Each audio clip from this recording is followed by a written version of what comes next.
जय हिंद बच्चों विराट ज्ञान में आपका पुनः स्वागत है। बच्चों आइए, आज हम अपनी दांत की रक्षा कैसे करेंगे और दांत अगर खराब हो जाए तो किस प्रकार से टेक्नोलॉजी हमारी साथ देती है, उसी के बारे में चर्चा करने वाला हूं। तो चलिए शुरू करते हैं। साथियों, यही दांत है, देखिए। और दांत हम सिंपल वे में लेते हैं, क्योंकि आप जानते हैं कि डाइजेस्टिव सिस्टम का, पाचन तंत्र का दांत इतना अहम पार्ट उसका होता है कि आप समझ नहीं पाएंगे। क्योंकि आप जानते हैं कि दांत से ही हम भोजन को चबाते हैं और चबा करके ग्रास नली की सहायता से, अर्थात फूड पाइप की सहायता से, जीभ की सहायता से फूड पाइप में भेजते हैं और फूड पाइप से हमारा भोजन पेट में जाता है, स्टोमक में जाता है। वहाँ से फिर जाता है कहाँ? स्मॉल इंटेस्टाइन में, चूँकि पेट में 5 घंटे तक रहता है, लगभग 4 से 5 घंटे। और फिर छोटी आंत में जाकर के सारे पोषक तत्वों को के रस को चूस करके और फिर हमें वो लार्ज इंटेस्टाइन में, बड़ी आंत में भेज करके और फिर अंत में रेक्टम में जाता है और अनास की सहायता से बाहर निकल जाता है, जो अनपचा भाग जो होता है।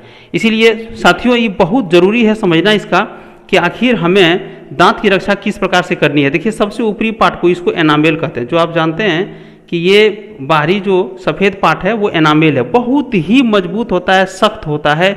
इसलिए कि अगर ये एनामेल पर किसी प्रकार का खरोंच आना शुरू हो जाए, देखिए नीचे, ऊपर सबसे ज़्यादा रहता है, और अगर खरोंच आ जाए तो इसी में कैविटी हो जाएगी, इसी के अंदर देखिए यही छिद्र हो जाता है, जिससे डॉक्टर्स कहते हैं कैविटी हो गया। और ये कैविटी बहुत हानिकारक है, क्योंकि इसी कैविटी की सहायता से फिर बाहर का भोजन, पानी जो भी है अंदर जाना शुरू हो जाता है और यहाँ कीड़ा होने लगता है। यहाँ पे देखिए, और ये इसको कहते हैं, आप देखिए एनामेल लिखा हुआ, ये डेंटाइन है। डेंटाइन इस लिक्विड पार्ट को कहते हैं जो ब्लड के ऊपर में है, ये एक लेयर होता है, इसे डेंटाइन कहते हैं। और डेंटाइन इतना इम्पोर्टेंट पार्ट है जो कि ये ब्लड और नस के ऊपर में ये लेयर होता है, ये इसकी सहायता से फिर ये डेंटाइन भी सुरक्षित रहता है। और डेंटाइन के अंदर में आप देखेंगे कि इसी के अंदर में फिर पल्प है आपका, देखिए पल्प। और पल्प क्या है? ये नस है, नस, नर्वस जो नर्व्स है मतलब, और ब्लड वेसल्स है। आप देखिए, इसको दिखाते हैं, देखिए ये नर्व्स और ब्लड वेसल्स यहाँ आपको दिखेगा। इसको जरा सा हम लेते हैं, देखिए। तो अब यहाँ इसके नीचे जो डेंटाइन देख लिए थे, फिर देखिए इसके एनामेल भी देख लिए, फिर अब गम्स के बारे में देखिए। गम्स, ये गम्स क्या है? जिसको आप मसूड़ा कहते हैं ना, वही गम्स है। ये मांसपेशी है, ये मांस चारों तरफ से लगा हुआ रहता है। देखिए डेंटाइन को आपने देखा और फिर आप ये एनामेल को देखा। ये एनामल ऊपरी पार्ट को एनामेल कह रहे थे, और ये डेंटाइन हुआ, उसके नीचे गम्स हुआ जो चारों तरफ रहता है। ये गम्स भी बहुत इंपॉर्टेंट है, क्योंकि दांत को चारों तरफ से समेट के रखता है। उसके बाद है पल्प। ये पल्प देखिए साथियों, पल्प जो है सो एक तरह से कहिए तो ये देखिए नीचे ब्लड वेसल और नर्व्स, जो नर्व्स है, चूँकि आप जब यहाँ कैविटी हो जाएगा तो आप ठंडी पानी पिएंगे तो दांत सिलसिलाएगा और हमें दर्द भी शुरू हो जाएगा। तो यही इसी से होता है, नर्व एंड ब्लड वेसल से ही ब्लड आता है। चूँकि आप जानते हैं कि इसमें भी ब्लड आना बहुत ज़रूरी है, क्योंकि ये सेल है और सेल में ब्लड आकर के फिर यहाँ भी माइटोकॉन्ड्रिया है, सारी की है। लगता है कि ब्लड यहाँ कैसे आता होगा, लेकिन अंदर से यहाँ भी ब्लड वेसल्स लगे हुए हैं और नर्व सिस्टम भी यहाँ भी है। दांत में किसी प्रकार का भी कुछ फंसेगा तो हमें बार बार इंडिकेशन मिलते रहेगा। तो ये चीज़ है। ये देखिए बोन है यहाँ, चूँकि आप जानते हैं ये हड्डी है, और ये एक पूरे दांत में एक लेयर में एक हड्डी होती है, चारों तरफ घूमी, उसी हड्डी में ये फिट होता है।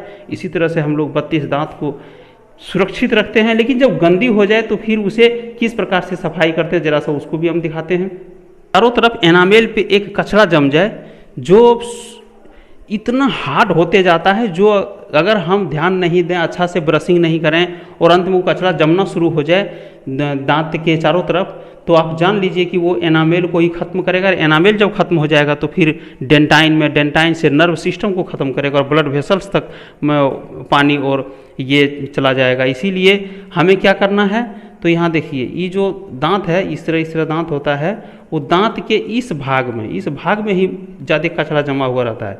उसे ही एक ये मशीन है, जिस मशीन की सहायता से देखिए ये पहले का है और ये बाद में दांत जब क्लियर हुआ तब का है। तो मशीन की सहायता से इसमें वाइब्रेट होता है। ये जो मशीन देख रहे हैं ना, ये वाइब्रेट होता है इसको दबाने से, और वाइब्रेट होकर के ये मशीन चारों तरफ का कचरा निकाल देता है और तब इसे साफ करके और फिर आप अच्छी तरह से दांत जब धोते हैं तो दांत सही हो जाता है। चलिए, इस प्रकार से अगर आपकी दांत पूरी तरह खराब हो चुकी है तो डॉक्टर साहब यहाँ पे कैसे साफ कर रहे हैं जरा हम दिखाते हैं। यही मशीन है, और देखिए डॉक्टर साहब किस प्रकार से दांत की सफाई कर रहे हैं। गजब का यह मशीन है, वाइब्रेट होता है और सारी कचड़े जो एनामिल को डैमेज करने की कोशिश कर रहा है, उस कचड़ा को हटाने की कोशिश डॉक्टर साहब कर रहे हैं। बहुत ही बेहतर ढंग से आप इसे समझ सकते हैं, जबकि हम लोग जनरल वे में दांत को लेते हैं, लेकिन नहीं, दांत चूँकि आप जानते हैं कि डाइजेस्टिव सिस्टम का बहुत महत्वपूर्ण भाग है दांत हमारा, और जब तक भोजन को अच्छी तरह से हम नहीं चबाएंगे तो हमारा स्टोमक या स्मॉल इंटेस्टाइन या लार्ज इंटेस्टाइन को हानि पहुंचेगा। इसीलिए दांत को सुरक्षित रखना बहुत ज़रूरी है। और ये जो कचरा जम जाता है दांत के चारों तरफ, वो एनामेल को डैमेज करता है। उसके बाद आपका डेंटाइन भी डैमेज हो जाता है, जो कि इसे आप साफ करते हुए डॉक्टर साफ कर रहे हैं।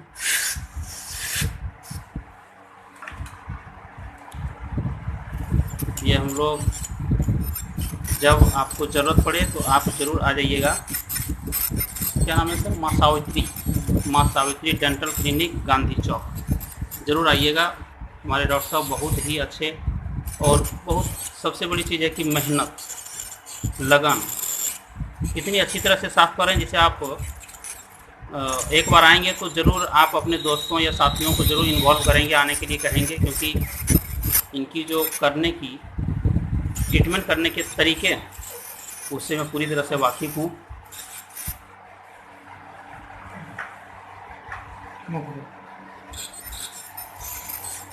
देखिए बहुत ही अच्छी तरह से, और ये मशीन भी आप समझ सकते हैं कि ये मशीन कितनी कारगर है, जिसे आप मल्टीपर्पज़ मशीन कह सकते हैं। आइए जरा सा झाझा गांधी चौक माँ सावित्री क्लिनिक के हमारे डॉक्टर साहब, उनसे ज़रा सा मैं बात करना चाहूँगा कि आप किस प्रकार से जो हमारा दांत डैमेज होते जा रहा है उसे आप किस प्रकार से ये करते हैं, और क्या आपकी जो रणनीति है कैसे करते हैं। क्या डॉक्टर साहब, आप मान लीजिए दांत किसी का डैमेज होता है, एनामेल ख़राब होने लगता है, या उससे आप देखते हैं कि कैविटी हो जाता है, डेंटाइन भी ख़राब होने लगता है, तो उसके लिए आप किस प्रकार से इन मशीन की सहायता लेते हैं? ये है कि आदमी दांत पे बहुत कम ध्यान देते हैं जी, जबकि दांत शरीर का बहुत इम्पोर्टेंट हिस्सा है। जी, डेंटिस्ट से सलाह लेना चाहिए, लेकिन आदमी को कुछ समस्या हो गया तो अपना लोकल दवा लेके लापरवाही उस पर करते हैं, आगे चल के बहुत ज़्यादा परेशानी हो जाती है। जी, उसके बाद हम लोग के पास आने के बाद दांत इतना डैमेज कर लेते हैं कि हम लोग के पास कोई विकल्प नहीं बचता है। जी, इसलिए समय से पहले डेंटिस्ट से मिलना चाहिए, दिखाना चाहिए। कोई ज़रूरी नहीं है कि दांत के डॉक्टर के पास जाने के बाद आपका दांत निकालना ही पड़ जाएगा। उसका आजकल बहुत समय बचाने का विकल्प है। आप एक बार सलाह लीजिए उनसे। और खास करके मेरे पास आइए, बहुत सारा सुविधा है, एक्सरे मशीन है, डिजिटल सब मशीन है, उससे हम इलाज करते हैं और बेहतर सलाह देते हैं।